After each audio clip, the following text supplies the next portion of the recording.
Que a graça e a paz de Jesus e o amor de Maria, nossa mãe, seja com todos nós.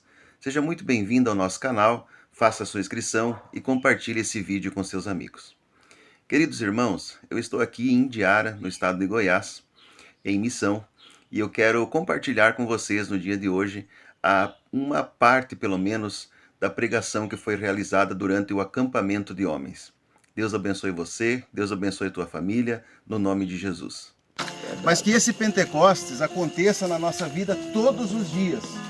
Que todos os dias seja uma oportunidade de renovar a nossa fé, de reavivar a nossa fé, de encher os nossos corações dessa presença maravilhosa, poderosa do Espírito Santo, dessa presença do Espírito Santo que traz transformação, que muda as pessoas e que muda a história, meus irmãos.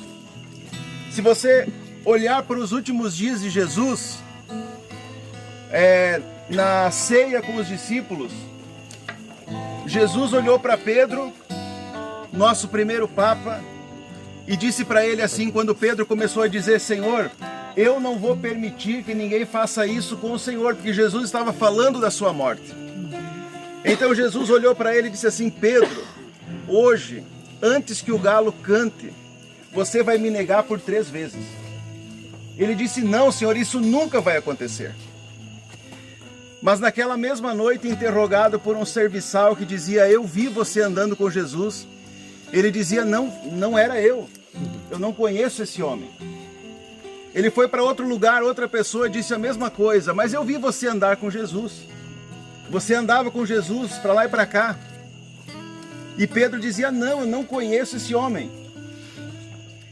Mais uma vez interrogado sobre isso, Pedro disse: eu não conheço esse homem. E quando ele negou pela 3ª vez, o galo cantou e ele então chorou amargamente, porque ele percebeu que tinha falhado exatamente onde Jesus tinha dito que ele não podia falhar. Então esse Pedro temeroso, esse Pedro medroso, esse Pedro que negou a Jesus, reaparece no livro de Atos dos Apóstolos, no dia de Pentecostes, quando o Espírito Santo veio sobre Nossa Senhora e os discípulos. Eles estavam ali cerca de 120 pessoas, junto com Nossa Senhora. E eles estavam orando e rezando e buscando a presença de Deus, quando de repente um vento impetuoso encheu a casa onde eles estavam. E eles começaram a ver línguas repartidas de fogo que estavam descendo sobre cada um deles. E eles começaram a falar em outras línguas. E eles saíram de dentro do cenáculo. E então Pedro fez a sua primeira pregação. A primeira pregação que Pedro fez. Quando eles saíram para fora, no meio daquele barulho todo que estava acontecendo, acontecia em Jerusalém a festa de Pentecostes, a festa de gratidão a Deus pelas colheitas. E havia ali pessoas de todos os lugares, pessoas da Mesopotâmia, da Panfilha, da Psídia, de várias nações estavam reunidos em Jerusalém. E quando eles saíram do cenáculo, naquele mover, naquele barulho todo, as pessoas pararam e começaram a olhar para eles e diziam assim: esses homens estão bêbados, esses homens estão embriagados de mosto. Então Pedro se levantou e disse: meus irmãos, esses homens não estão embriagados, mas aqui está se cumprindo hoje o que foi dito pelo profeta Joel. Joel dizia que naqueles dias eu derramarei do meu espírito sobre toda a carne. Vossos filhos profetizarão, os velhos terão visões. E então Pedro fez a sua primeira pregação. Meus irmãos, havia uma diferença muito grande entre aquele Pedro que negou a Jesus e esse Pedro que estava agora pregando.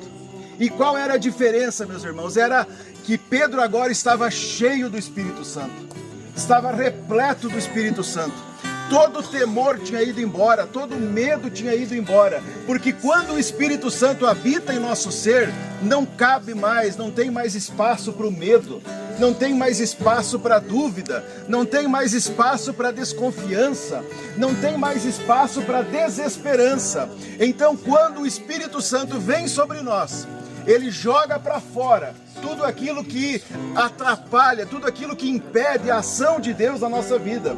E quando o Espírito Santo vem sobre nós, ele opera então, ele queima tudo aquilo que está impedindo, todo o lixo, todo o pecado vai sendo jogado para fora, e nós começamos a ser cheios do Espírito Santo. E quanto mais nós vamos sendo cheios do Espírito Santo, menos espaço vai sobrando para o pecado, menos espaço vai sobrando para aquilo que ofende a Deus, para aquilo que nós cometemos, que muitas vezes entristece o coração de Deus. É por isso que nessa noite nós temos que pedir, nós temos que clamar que o Espírito Santo venha sobre nós, que o Espírito Santo traga sobre nós esse poder que veio sobre a vida de Pedro, que o Espírito Santo traga sobre nós essa unção que havia na vida de Pedro, porque no final daquela pregação, cerca de 3.000 pessoas aceitaram o sacrifício de Jesus da cruz, 3.000 pessoas se renderam, 3.000 almas se entregaram e foram batizadas naquele mesmo dia. Então, irmãos, quando há o poder de Deus na nossa vida, quando há a unção de Deus na nossa vida, coisas extraordinárias, coisas maravilhosas acontecem. É preciso que você clame. Se você quer receber na sua vida uma nova unção, se você quer receber na sua vida uma transformação, se você quer receber na sua vida esse poder que transforma, esse poder que nos levanta na presença de Deus, é preciso que você clame. E eu quero convidar você nesse momento para levantar uma oração de clamor.